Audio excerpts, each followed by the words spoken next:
Matthew Henry's Commentary on the Whole Bible. 2 Kings 12. This chapter gives us the history of the reign of Joash, which does not answer to that glorious beginning of it which we had an account of in the foregoing chapter. He was not so illustrious at 40 years old as he was at 7, yet his reign is to be reckoned one of the better sort, and appears much worse in Chronicles, 2 Chronicles 24. Than it does here, for there we find the blood of one of God's prophets laid at his door. Here we are only told 1. That he did well while Jehoiada lived, verses 1 to 3. 2. That he was careful and active to repair the temple, verses 4 to 16. 3. That after a mean compact with Hazael, verses 17 and 18, he died ingloriously, verses 19 to 21. The reign of Joash, king of Judah, 878 BC. 1 in the 7th year of Jehoash began to reign, and 40 years reigned he in Jerusalem. And his mother's name was Zibiah of Beersheba. 2 And Jehoash did that which was right in the sight of the Lord all his days wherein Jehoiada the priest instructed him. 3 But the high places were not taken away, the people still sacrificed and burnt incense in the high places. The general account here given of Joash is 1. That he reigned 40 years. As he began his reign when he was very young, he might, in the course of nature, have continued much longer, for he was cut off when he was but 47 years old, verse 1. 2. That he did that which was right as long as Jehoiada lived to instruct him, verse 2. Many young men have come too soon to an estate, have had wealth, and power, and liberty, before they knew how to use them, and it has been of bad consequence to them. But against this danger Joash was well guarded by having such a good director as Jehoiada was, so wise, and experienced, and faithful to him, and by having so much wisdom as to hearken to him, and be directed by him, even when he was grown up. Note, it is a great mercy to young people, and especially to young princes, and all young men of consequence, to be under good direction, and to have those about them that will instruct them to do that which is right in the sight of the Lord. And they then do wisely and well for themselves when they are willing to be counseled and ruled by such. A child left to himself brings his mother to shame, but a child left to such a tuition may bring himself to honor and comfort. 3. That the high places were not taken away, verse 3. Up and down the country they had altars both for sacrifice and incense, to the honor of the God of Israel only, but in competition with, and at least in tacit contempt of, his altar at Jerusalem. These private altars, perhaps, had been more used in the late bad reigns than formerly, because it was not safe to go up to Jerusalem, nor was the temple service performed as it should have been, and, it may be, Jehoiada connived at them, because some well-meaning people were glad of them when they could not have better, and he hoped that the reforming of the temple, and putting things into a good posture there, would by degrees draw people from their high places, and they would dwindle of themselves, or perhaps neither the king nor the priest had zeal enough to carry on their reformation so far, nor courage and strength enough to encounter such an inveterate usage. The repairing of the temple, 853 BC. For and Jehoash said to the priests, all the money of the dedicated things that is brought into the house of the Lord, even the money of every one that passeth the account, the money that every man is set at, and all the money that cometh into any man's heart to bring into the house of the Lord, 5 Let the priests take it to them, every man of his acquaintance, and let them repair the breaches of the house, wheresoever any breach shall be found. 6 But it was so, that in the 23rd year of King Jehoash the priests had not repaired the breaches of the house. 7 Then King Jehoash called for Jehoiada the priest, and the other priests, and said unto them, Why repair ye not the breaches of the house? Now therefore receive no more money of your acquaintance, but deliver it for the breaches of the house. 8 And the priests consented to receive no more money of the people, neither to repair the breaches of the house.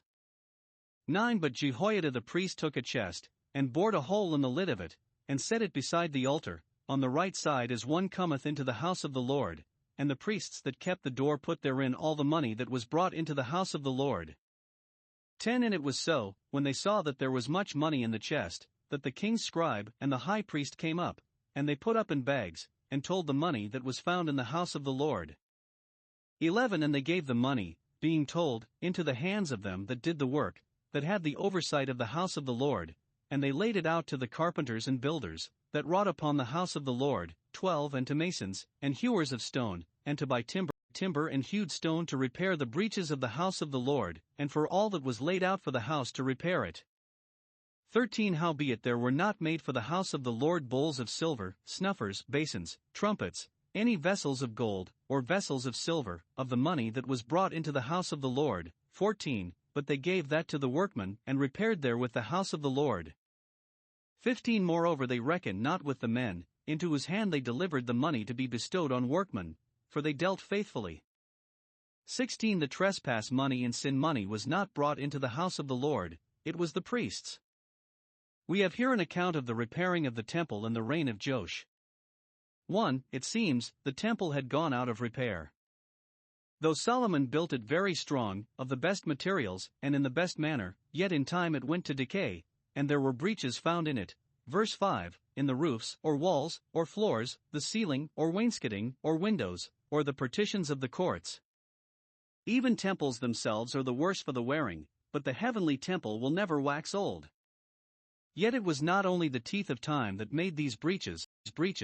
The sons of Athaliah had broken up the house of God, 2 Chronicles 24 verse 7, and, out of enmity to the service of the temple, had damaged the buildings of it, and the priests had not taken care to repair the breaches in time, so that they went worse and worse. Unworthy were those husbandmen to have this valuable vineyard let out to them upon such easy terms, who could not afford to keep the winepress in due and tenantable repair. Matthew 21 verse 33. Justly did their great Lord sue them for this permissive waste, and by his judgments recover locum vastatum for dilapidations, as the law speaks, when this neglected temple was laid even with the ground. 2. The king himself was, as it should seem, the first and forwardest man that took care for the repair of it. We do not find that the priests complained of it, or that Jehoiada himself was active in it, but the king was zealous in the matter. 1. Because he was king, and God expects and requires from those who have power that they use it for the maintenance and support of religion, the redress of grievances, and reparation of decays, for the exciting and engaging of ministers to do their part and people theirs. 2.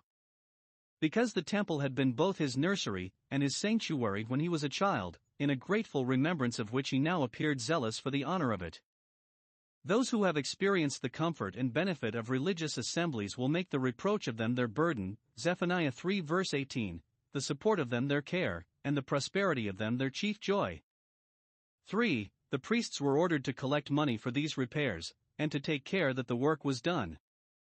The king had the affairs of his kingdom to mind, and could not himself inspect this affair, but he employed the priests to manage it, the fittest persons, and most likely, one would think, to be hearty in it. 1. He gave them orders for the levying of the money of the dedicated things. They must not stay till it was paid in, but they must call for it where they knew it was due, in their respective districts, as redemption money, by virtue of the law, Leviticus 27 verses 2 and 3, or as a freewill offering, verse 4. This they were to gather every man of his acquaintance, and it was supposed that there was no man, but had acquaintance with some or other of the priests. Note, we should take the opportunity that God gives us of exciting those we have a particular acquaintance with to that which is good. 2. He gave them orders for laying out the money they had levied in repairing the breaches of the house, verse 5. For, this method did not answer the intention, verse 6. Little money was raised. Either the priests were careless, and did not call on the people to pay in their dues, or the people had so little confidence in the priests' management that they were backward to pay money into their hands. If they were distrusted without cause, it was the people's shame; if with, it was more theirs. But what money was raised was not applied to the proper use. The breaches of the house were not repaired. The priests thought it might serve as well as it had done, and therefore put off repairing from time to time. Church work is usually slow work, but it is a pity that churchmen of all men should be slow at it. Perhaps what little money they raised they thought it necessary to use for the maintenance of the priests, which must needs fall much short when 10 tribes had wholly revolted, and the other 2 were wretchedly corrupted. 5. Another method was therefore taken. The king had his heart much set upon having the breaches of the house repaired, verse 7. His apostasy, at last, gives us cause to question whether he had as good an affection for the service of the temple as he had for the structure. Many have been zealous for building and beautifying churches, and for other forms of godliness, who yet have been strangers to the power of it. However, we commend his zeal, and blame him not for reproving even his tutor Jehoiada himself when he saw him remiss.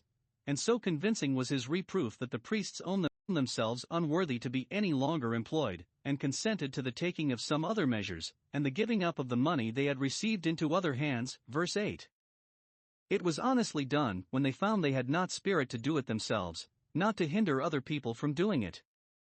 Another course was taken. 1. For raising money, verses 9 and 10. The money was not paid into private hands, but put into a public chest, and then people brought it in readily, and in great abundance, not only their dues, but their freewill offerings for so good a work. The high priest and the secretary of state counted the money out of the chest, and laid it by in specie for the use to which it was appropriated. When public distributions are made faithfully, public contributions will be made cheerfully. The money that was given, 1. was dropped into the chest through a hole in the lid, past recall, to intimate that what has been once resigned to God must never be resumed. Every man as he purposeth in his heart, so let him give. 2. The chest was put on the right hand as they went in, which, some think, is alluded to in that rule of charity which our Saviour gives, let not thy left hand know what thy right hand doeth. But, while they were getting all they could for the repair of the temple, they did not break in upon that which was the stated maintenance of the priests. Verse 16. The trespass money and the sin money, which were given to them by that law, Leviticus 5 verses 15 and 16, were reserved to them. Let not the servants of the temple be starved under color of repairing the breaches of it. 2. For laying out the money that was raised. 1.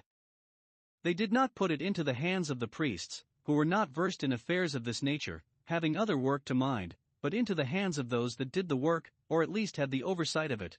Verse 11. Those were fittest to be entrusted with this business whose employment lay that way. Tractant Fabrilia Fabri. Every artist has his trade assigned, but let not those who are called to war the holy warfare entangle themselves in the affairs of this life. Those that were thus entrusted did the business. 1. Carefully, purchasing materials and paying workmen. Verse 12. Business is done with expedition when those are employed in it that understand it, and know which way to go about it. 2. Faithfully, such a reputation they got for honesty that there was no occasion to examine their bills or audit their accounts. Let all that are entrusted with public money or public work learn hence to deal faithfully, as those that know God will reckon with them, whether men do or no.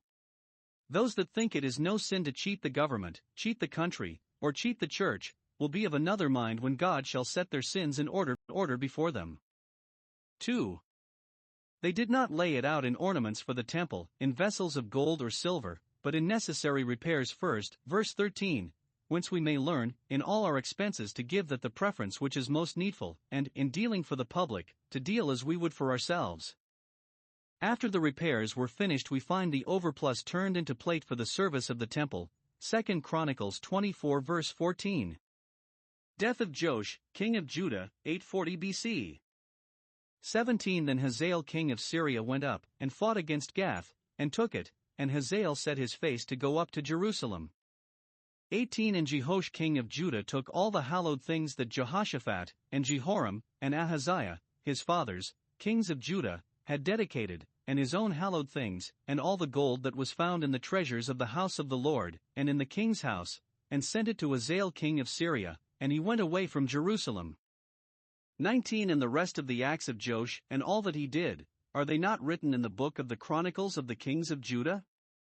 20 And his servants arose, and made a conspiracy, and slew Joash in the house of Millo which goeth down to Silla. 21 For Jozachar the son of Shimeth, and Jehozabad the son of Shomer, his servants, smote him, and he died, and they buried him with his fathers in the city of David, and Amaziah his son reigned in his stead. When Joash had revolted from God and become both an idolater and a persecutor, the hand of the Lord went out against him, and his last state was worse than his first.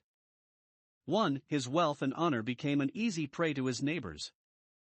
Hazael, when he had chastised Israel, chapter 10 verse 32, threatened Judah and Jerusalem likewise, took Gath, a strong city, verse 17, and thence intended to march with his forces against Jerusalem, the royal city, the holy city, but whose defense, on account of its sinfulness, had departed. Joash had neither spirit nor strength to make head against him, but gave him all the hallowed things, and all the gold that was found both in his exchequer, and in the treasures of the temple. Verse 18, to bribe him to march another way. If it were lawful to do this for the public safety, better part with the gold of the temple than expose the temple itself. Yet, 1. If he had not forsaken God and forfeited his protection, his affairs would not have been brought to this extremity, but he might have forced Hazael to retire. 2. He diminished himself, and made himself very mean, lost the honor of a prince and a soldier, and of an Israelite too, in alienating the dedicated things. 3. He impoverished himself and his kingdom. And 4. He tempted Hazael to come again, when he could carry home so rich a booty without striking a stroke. And it had this effect, for the next year the host of Syria came up against Jerusalem, destroyed the prince, and plundered the city. 2 Chronicles 24 verses 23 and 24. 2. His life became an easy prey to his own servants. They conspired against him and slew him. Verses 20 and 21, not aiming at his kingdom, for they opposed not his son succeeding him, but to be avenged on him for some crime he had committed. And we are told in Chronicles that his murdering the prophet, Jehoiada's son, was the provocation. In this, how unrighteous soever they were, vengeance was not theirs, nor did it belong to them to repay. God was righteous, and this was not the only time that he let even kings know that it was at their peril if they touched his anointed and did his prophets any harm, and that, when he comes to make inquisition for blood, the blood of prophets will run the account very high. Thus fell Joash, who began in the spirit and ended in the flesh. God usually sets marks of his displeasure upon apostates, even in this life, for they, of all sinners, do most reproach the Lord.